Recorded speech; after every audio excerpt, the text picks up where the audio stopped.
زیادہ قربانیاں کریں یا ایک قربانی کریں اور باقی صدقات و خیرات کریں؟ اگر کوئی شخص ایک واجب قربانی کرتا ہے، باقی نفلی قربانی کے بجائے غریبوں کی نقد مالی امداد کرے تو ثواب کون سی صورت میں زیادہ ہوگا؟ ایوب صاحب کراچی سے۔ کیا عورتوں پر قربانی واجب ہے؟ کیا عورتوں پر قربانی واجب ہے یا شوہر جو قربانی کرتے ہیں وہ بیوی کی طرف سے بھی ہو جاتی ہے؟ منیر، اچھا منیر نہیں لکھا ہوا ہے۔ نیز عورت پر کب قربانی واجب ہے؟ مریم سندس۔ دیکھیں عورت پہ بھی اسی ٹائم پہ قربانی واجب ہے جب مردوں پہ واجب ہے۔ مردوں پہ کب ہوتی ہے؟ جب مردوں کے پاس 52.5 تولہ چاندی کے برابر نصاب ہو، یعنی سونا، چاندی، مال تجارت، کیش اماؤنٹ اور ضرورت سے زائد سامان، یہ پانچوں یا چار یا تین یا دو یا ایک، کوئی بھی چیز ان کے پانچوں کا مجموعہ بھی اگر پہنچ جائے نا 52.5 تولہ چاندی کے برابر تو مردوں پہ قربانی واجب ہوتی ہے، قرضہ مائنس کیا جائے گا اس سے۔ تو عورت پر بھی ایسے ہی، عورت کے پاس عام طور پہ سونا ہوتا ہے، سونے کے ساتھ 1 روپے بھی اگر ہے تو پھر سونے کی قیمت نہیں دیکھی جاتی بلکہ 52.5 تولہ چاندی کا نصاب دیکھا جاتا ہے۔ تو آج کل اتنا سونا خواتین کے پاس ہوتا ہے جو 52.5 تولہ چاندی کے برابر پہنچ رہا ہوتا ہے، تو اگر قرضہ ورزہ نہیں ہے اور اتنا گولڈ موجود ہے تو عورت پر بھی قربانی واجب ہوگی۔ تو مرد اس کی طرف سے کر دے، اس کو بتا کے تو ٹھیک ہے، نہیں کرے تو عورت کو خود کرنی پڑے گی سونا بیچ کے۔ بیوی کی قربانی کیا شوہر کرے گا؟ میں اکیلا گھر کا کفیل ہوں، کیا میں ایک قربانی کروں گا یا اپنی بیوی کی طرف سے بھی میں قربانی کروں گا جبکہ بیوی ہاؤس وائف ہے؟ راؤ عمر فاروق دبئی سے۔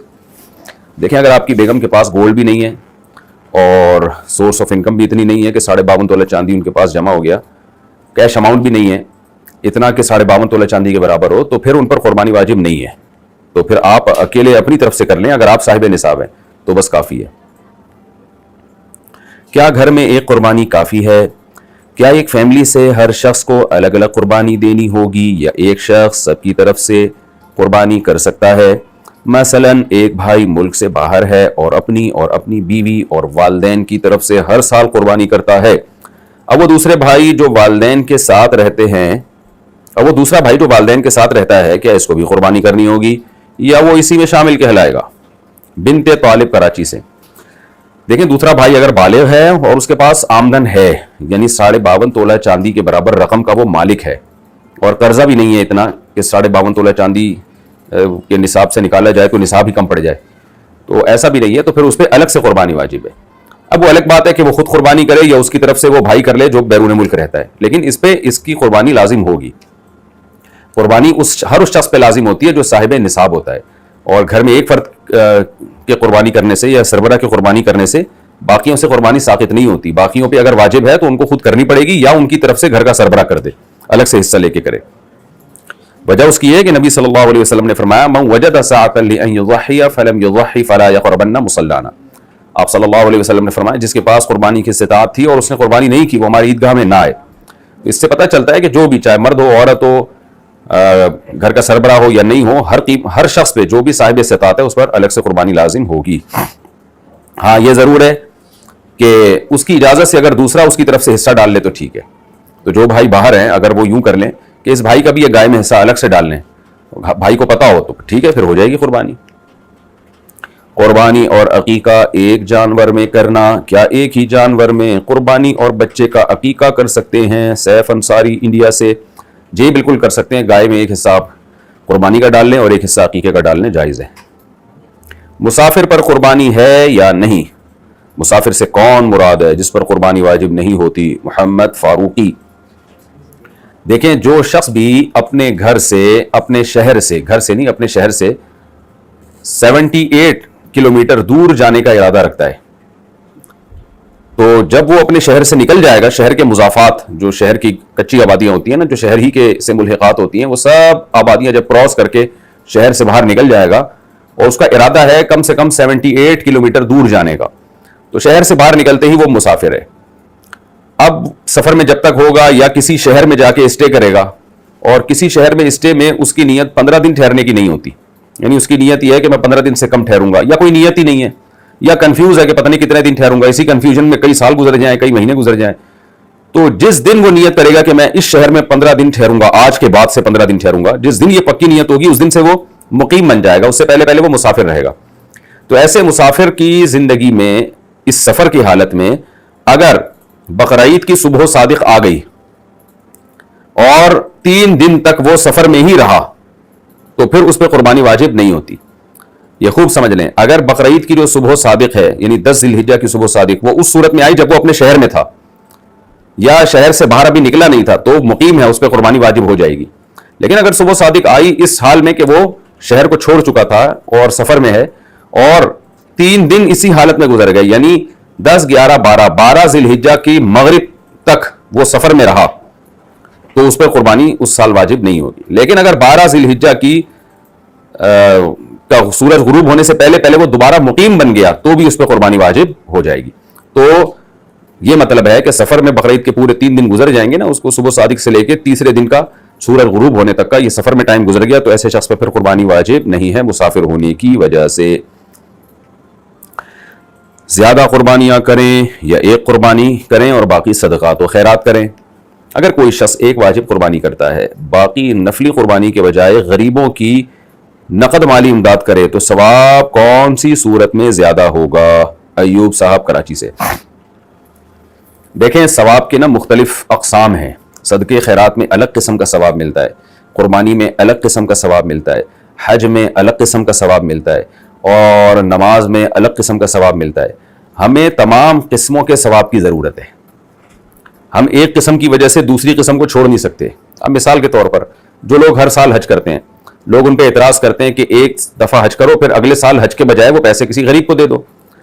تو ٹھیک ہے غریب کو دینے کا الگ نوعیت کا ثواب ہے لیکن حج کرنے کا جو ثواب ہے وہ الگ قسم کا ثواب ہے. تو یہ نہیں کہا جا سکتا کہ جی حج چھوڑ دو غریبوں کی مدد کرو یا غریبوں کی مدد چھوڑ دو حج کرو. تو ہر ایک کے حالات مختلف ہوتے ہیں. اصولی طور پر تو شریعت یہ چاہتی ہے کہ آپ کے پاس مختلف انواع کی عبادتوں کا ثواب ہونا چاہیے, مختلف قسم کی عبادتوں کا ثواب ہونا چاہیے. تو کوشش کریں ساری عبادتوں کو زندہ کریں آپ. بعض لوگوں کو اللہ نے اتنے مالی وسائل دیے ہیں کہ وہ بقرعید میں بہت زیادہ قربانیاں بھی کر رہے ہیں اور پورے سال وہ صدقات و خیرات بھی خوب کر رہے ہوتے ہیں. وہ ہر سال حج بھی کر رہے ہوتے ہیں اور ہر سال غریبوں کی مدد بھی کر رہے ہوتے ہیں. تو ایسے لوگوں کو تو ہم یہی کہیں گے کہ ایسا نہ ہو کہ آپ ایک عبادت چھوڑ کے دوسرے کو فوکس کریں. ساری عبادتوں کی اللہ توفیق دے رہا ہے تو ساری کریں. تو جو اتنے مالدار لوگ ہیں وہ قربانی بھی بہت کریں بقرعید کے دنوں میں اور غریبوں کی مدد بھی یعنی الگ سے پیسے بھی پورے سال وہ دیتے رہتے ہیں, صدقہ خیرات کرتے رہیں. تو ایسے مالداروں کو تو یہی مشورہ دیا جائے گا کہ بقرعید کے دنوں میں زیادہ قربانیاں کریں. وہ وجہ اس کی ہے کہ صدقات و خیرات تو پورے سال ہوتا رہے گا, قربانی کے 3 دن ہے اس کے بعد یہ موقع نکل جائے گا, اس کے بعد جانور ذبح کرنا کوئی عبادت نہیں ہوگا. تو اس لیے ایسے موقع پہ جانور ذبح کرنے کی جو فضیلت ہے وہ بقرعید کے 3 دنوں میں ہی حاصل ہوگی. لہذا اس فضیلت سے آپ محروم ہو جائیں گے پورے سال. تو جتنا بڑھ چڑھ کے ہو سکے وہ زیادہ سے زیادہ قربانی کریں اور اس میں پھر گوشت صدقہ کر دیں, وہ غریبوں کو کھلا دیں گوشت تاکہ دونوں ثواب مل جائے. یہ ان لوگوں کے لیے جو بہت مالدار ہیں جو پورے سال خوب صدقات و خیرات کرتے ہیں. لیکن درمیانی درجے کی آمدن والے لوگ یا غریب طبقہ وہ کیا کرے, وہ اگر ایک حصہ قربانی کر رہا ہے تو چونکہ ان کے لیے پیسے جمع کرنا مشکل ہوتا ہے اور پورے سال وہ اتنے صدقات و خیرات کرتے بھی نہیں ہیں, تو وہ اگر زیادہ قربانیاں کر لیں گے تو وہ صدقات و خیرات والے فضائل سے محروم ہو جائیں گے. جو نبی کی جو تعلیمات ہیں کہ بڑھ چڑھ کے صدقات و خیرات کرنا, تو ان لوگوں کو مشورہ یہ دیا جائے گا کہ بھائی آپ بقرعید کے دن قربانی ایک کریں, باقی جو اضافی پیسہ ہے وہ غریبوں کی مدد میں آپ زیادہ لگائیں, کیونکہ اس نوعیت کی کا جو ثواب ہے آپ زیادہ حاصل نہیں کرتے. صدقات و خیرات والا کرتے ہوں گے لیکن زیادہ نہیں کرتے. تو اس لیے جو درمیانی درجے کے لوگ ہیں یا غریب لوگ ہیں وہ ایک قربانی کر لیں اور باقی پیسے وہ اپنے غریب رشتہ داروں میں یا کہیں بھی ان پہ خرچ کریں تاکہ اس فضیلت کا ثواب بھی ایک وافر مقدار میں حاصل ہو آپ کو.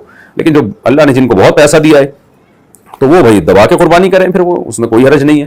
اور پھر جو پیسہ ہے وہ غریبوں میں بھی ٹھیک ٹھاک لگائیں جیسے کہ لگاتے ہی ہیں. تو مالدار لوگوں میں جو دین ہے جن کو اللہ کا خوف ہے وہ دونوں کام کر رہے ہوتے ہیں, تو اس میں کوئی حرج نہیں.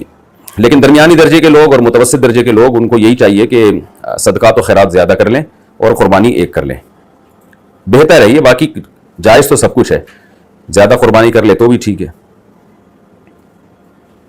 اچھا بھائی, مرحوم والد کی طرف سے قربانی کرنا. میرے والد صاحب کا انتقال ہو چکا ہے, کیا اب میں ان کی طرف سے قربانی کر سکتا ہوں؟ اعجاز احمد خان کشمیر سے. جی بالکل قربانی کر سکتے ہیں. تو اس قربانی کا گوشت بھی آپ کھا سکتے ہیں کیونکہ ہوگی وہ آپ ہی کی طرف سے, ثواب والد کو پہنچ جائے گا. تو جائز ہے, باعث برکت ہے. نابالغ کے نام پہ قربانی کرنا, نابالغ پر قربانی کرنا واجب نہیں, لیکن اگر اس کے نام پہ کوئی قربانی کی جائے تو جائز ہوگا یا نہیں. نعیم الظفر ممبئی سے. دیکھیں جب گھر میں بچوں کی طرف سے قربانی کی جاتی ہے تو اصل میں وہ ہوتی بڑوں کی طرف سے ہی ہے. بس نیت یہ ہوتی ہے کہ اس کا ثواب اس بچے کو بھی مل جائے, تو وہ بچے کی ہوتی نہیں ہے کیونکہ بچہ مکلف نہیں ہے عبادت کا. بالکل اس کی مثال ایسے جیسے ہم مرحوم کے لیے قربانی کرتے ہیں, تو مردہ تو عبادت کا اہل ہی نہیں ہے, تو ہوتی آپ ہی کی طرف سے ثواب اس کا فلاں کو پہنچتا ہے. تو ایسے ہی گھر میں بچوں کی طرف سے جو حصے ڈال رہے ہوتے ہیں وہ ہوتے بڑوں کی طرف سے ہی ہیں. قربانی کی نیت سے جانور پالا تو کیا بیچ سکتے ہیں؟ کسی نے قربانی کی نیت سے 8 بکرے خریدے اور ان کو پالا, وہ آدمی مالدار بھی ہے, کیا وہ ان بکروں کو بیچ کر اپنی کوئی ضرورت پوری کر سکتا ہے؟ عابد حسین کراچی سے. جی ہاں, غریب آدمی جو ہے نا اس پر قربانی واجب ہوتی ہے بکرا خریدنے سے, کیونکہ اس پہ ویسے تو واجب تھی نہیں.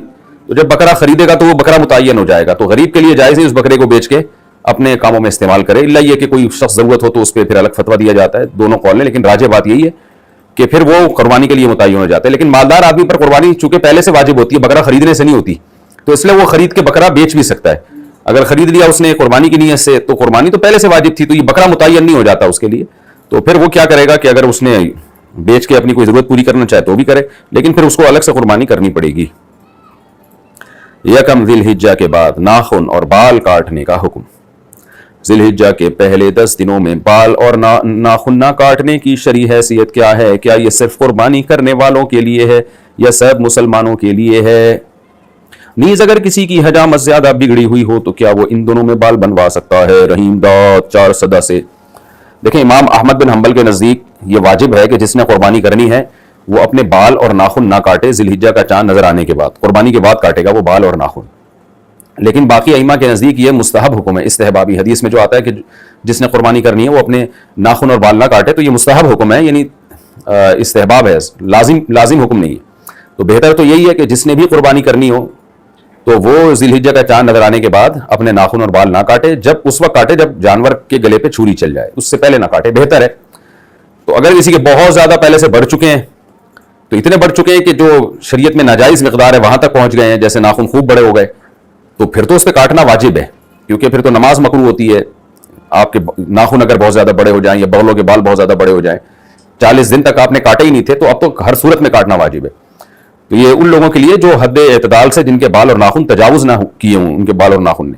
اور ویسے بھی جس کا قربانی کا ارادہ ہے اور وہ سنت پر عمل کرنا چاہتا ہے تو اس کو چاہیے نا ذی الحجہ سے پہلے کاٹ لے. ذی الحجہ کا چاند نظر آنے سے پہلے وہ اپنے سارے بال وغیرہ صاف کر لے, تاکہ بال بھی زیادہ بڑے نہ ہو اور سنت پر بھی عمل ہو جائے. باہر ملک والے پاکستان میں کیسے قربانی کریں؟ میرا مسئلہ یہ ہے کہ میں صاحب نصاب ہوں اور مجھ پر قربانی واجب ہے. یہاں امریکہ میں قربانی کرنا مشکل ہے تو ہم پاکستان میں قربانی کریں گے.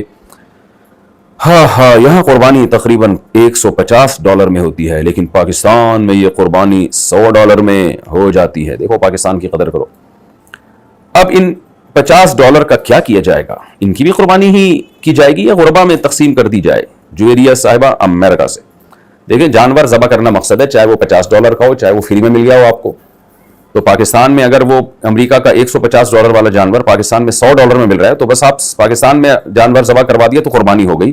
الگ سے آپ کے اوپر $50 صدقہ کرنا لازم نہیں ہوگا, بلکہ فری میں اگر کسی پاکستانی نے آپ کے نام پہ جانور ذبح کر دیا آپ کی نیت سے تو بھی ٹھیک ہے, تو بھی آپ کی قربانی یہ بات جیسے بعض ریلیٹو کر رہے ہوتے ہیں.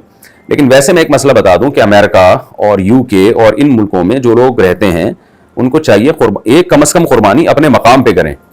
قربانی کا مقصد غریبوں کو گوشت کھلانا دوسرے درجے میں, اصل تو یہ کہ آپ کھائیں گوشت, اس کا اللہ کی طرف سے آپ کی ضیافت ہے, آپ اس ضیافت کو قبول کریں. اس لیے بہت سے علماء کا یہ فتویٰ ہے کہ دوسرے ملکوں میں قربانی کرنے کے بجائے ایک حصہ کم از کم, زیادہ کر رہے ہیں تو پھر وہ ٹھیک ہے غریب ملکوں میں بانٹ دیں, لیکن ایک حصہ آپ کے گھر پہ ہونا چاہیے تاکہ آپ کے گھر میں گوشت آئے اور آپ کو جو ہے قربانی کا ایک بقرعید کا احساس تو ہو نا. بچوں کو بھی گوشت کھلائیں, بچے پوچھیں گے آج کیوں تازہ تازہ گوشت کھلایا جا رہا ہے, بتائیں بیٹا ہم نے اللہ کے نام پہ جانور کاٹا ہے, یہ اللہ کی طرف سے ہماری ضیافت ہے. بقرعید کے 4 دنوں میں اللہ نے روزے کو حرام کر دیا, اسی وجہ سے تو حرام کیا تاکہ اللہ کی نے جو دعوت کی ہے اس سے اعراض لازم نہ آئے. تو اب کیا کر رہے ہوتے ہیں یورپ امریکہ میں لوگ, ان کو پتہ ہی نہیں چلتا بقرعید کب آئی کب گئی, بس وہ حکم دے دیتے ہیں کہ فلانی جگہ ہماری طرف سے ایک جانور کاٹ دینا. تو یہ میرا خیال ہے بالکل ٹھیک نہیں ہے. قرآن و سنت سے ہمیں پتہ چلتا ہے, صحابہ تابعین سے اور امت کے فقہاء سے پتہ چلتا ہے کہ بقرعید ایک تہوار ہے ہمارا, تو اس کو منانا بھی ہے, اور وہ اسی طرح سے منایا جائے گا کہ عید کی نماز بھی پڑھیں اور قربانی کا گوشت کھائیں بھی اور کھلائیں بھی. تو مالدار لوگوں میں ایک تکبر ہوتا ہے کہ جی ہم تو پورے سال گوشت کھاتے ہیں, ہمیں کوئی ضرورت نہیں ہے. آپ کھاتے ہوں گے پورے سال گوشت, یہ اللہ کی طرف سے ضیافت ہے, یہ تہوار ہے, اس کو سیلیبریٹ کریں آپ, تو اس لیے کھایا کریں گھر میں. یہ جو باہر ملک کے امریکہ اور UK وغیرہ میں جو لوگ رہتے ہیں, اتنا زیادہ قربانی سے کو اگنور کر دینا کہ بس فون کیا بھائی میری طرف سے وہاں کاٹ دینا, غریبوں میں بانٹ دینا, کھا لینا, نہ. آپ کہیں کہ بھائی ہم اپنے ہاتھوں سے یہاں قربانی کریں گے, اور قربانی کا گوشت ہمارے گھر میں آئے گا, ہم اسے کھائیں گے, اور اس طرح سے ہم بقرعید کو منائیں گے. اللہ تعالیٰ نے ہمیں حکم دیا اس طرح سے بقرعید کو منانے کا. ہمارے نبی صلی اللہ علیہ وسلم تو گوشت کی ایسی طلب رکھتے تھے بقرعید کے دن, اور اتنا زیادہ اس کو آپ صلی اللہ علیہ وسلم اللہ کی ضیافت سمجھ کے استعمال کرتے تھے کہ بقرعید میں آپ صبح کچھ کھاتے نہیں تھے. آپ کے معدے مبارک میں جو آپ کا جو پہلا لقمہ ہوتا تھا نا, وہ قربانی کے گوشت کا جاتا تھا. اتنا زیادہ آپ صلی اللہ علیہ وسلم اہتمام کرتے تھے. اور آج لوگ کیا کر رہے ہوتے ہیں کہ جی بس وہیں گرا دینا, تو ان کو کوئی ضرورت ہی نہیں, ہم یہاں دکان سے خرید کے کھا لیں گے. تو یہ غلط ہے. وقف قربانی کا حکم. وقف قربانی کیا ہوتی ہے؟ کیا یہ قربانی کرنے سے واجب پورا ہو جاتا ہے؟ محمد حسن کراچی سے.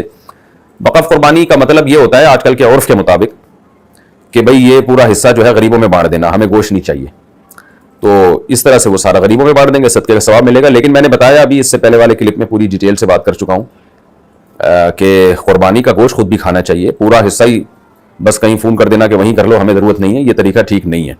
آپ قربانی کریں, گھر میں گوشت آئے, اس کا صدقہ بھی کریں, کھائیں بھی. ہاں ایک قربانی گھر میں ہو گئی, پھر آپ دوسری قربانی وقف کر دیں کہ چلو جی باہر کر دو, وہ ٹھیک ہے, لیکن ایک کم از کم قربانی گھر میں ہونی چاہیے, واجب پورا ہو جائے گا اس سے.